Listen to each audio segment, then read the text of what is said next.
What's going on, everyone? Juice Bags here, and welcome back to some Dungeon Defenders 2. Oh, I've got one of those dream weekly missions, y'all. Delay of game.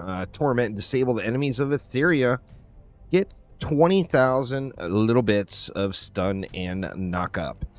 Now, for this one, we have gone all the way back down to Chaos 4 Demon's Lair, and we are going to use weapon manufacturers to get the job done. Now, I did luckily have a campaign tier Stunning Revelations mod. One of the issues we'll have on this is we're going to kill enemies, even with a campaign relic and a brand new character with only 20 points in Ascension. So this is the equivalent of a level Ascension level 60 character with nothing applied here, and only the 20 in defense rate. And then we're going with the Deadly Strikes, of Vicious Strikes, and defense rate just to blow the range up. Now, even with that, we're going to have a problem with enemies dying. And what we don't want is for enemies to die.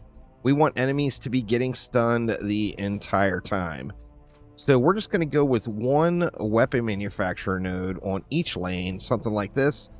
Like I said, we're doing it full on AFK style. We'll drop one node there. Let's see. We actually can probably go with more nodes. More nodes equals more stuns. The only fear I have is that I'm going to be killing the enemies too fast. We want the enemies to walk all the way through all the things. That way they get stunned as many times as possible. We want each individual enemy being stunned the maximum amount of times. So, yeah. We're just going to go with one node. We just don't want to kill them. You know, don't want to kill all the bads. What do we do here? I derped on that one. Let's try this again. Let's go something like that. At least 390 left. Now we're going to lead a little last resort in.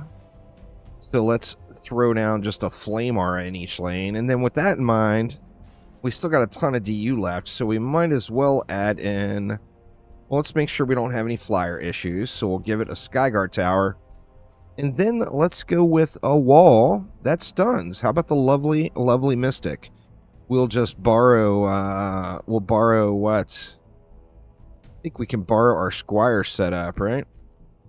Yeah, let's borrow the Squire setup and let's get a knock-up going on our Mystic here. So we're just going to throw some rando stuff in. I am going to want defense rate there too.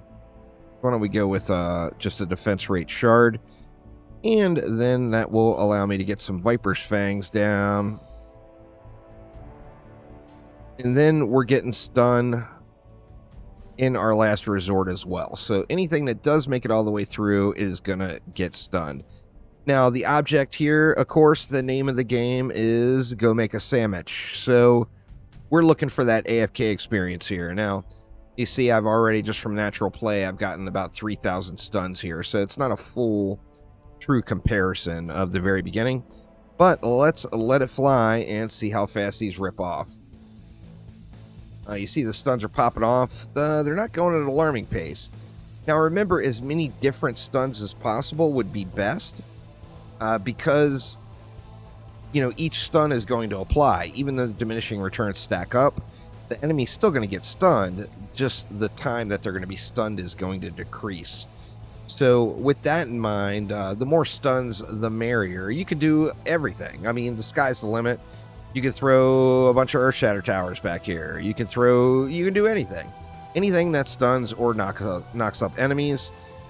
We've got a ton of DU left. We could actually add Proton Beams. And look at this crap. It just shows you the power of crowd control.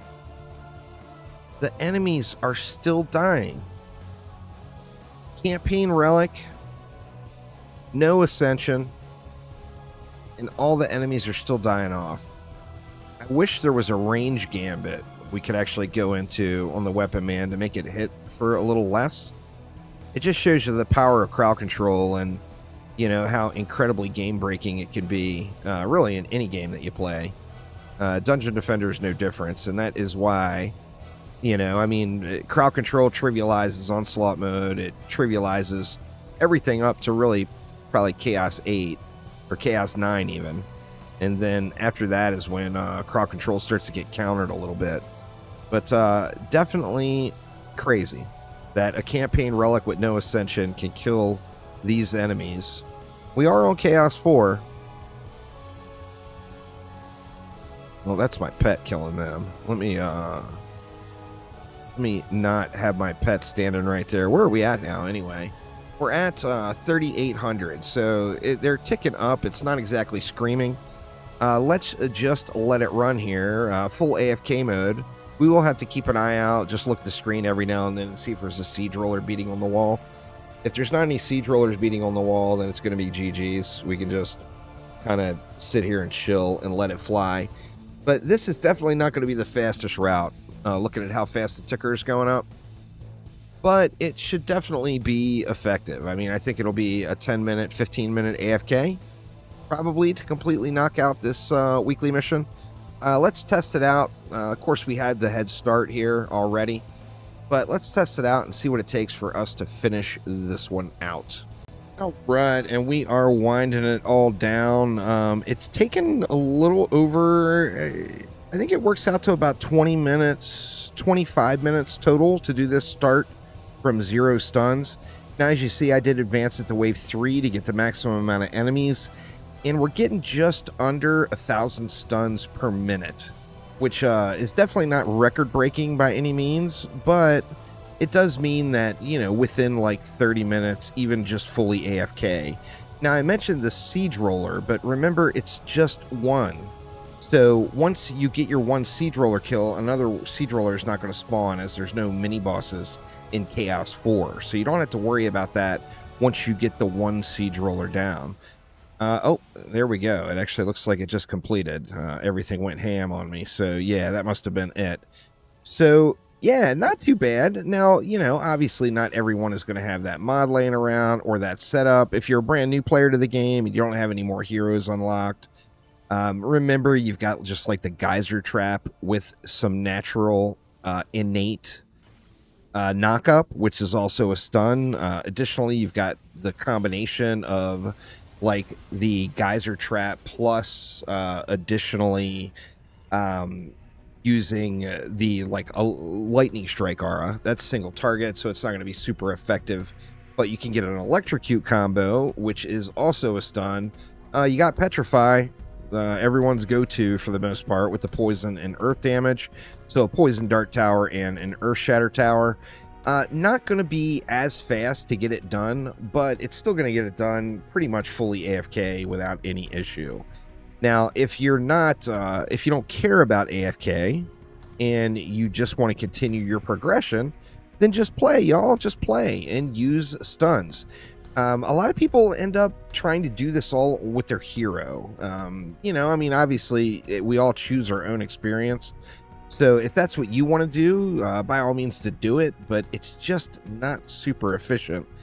And, you know, you get the value of the AFK by using your defenses.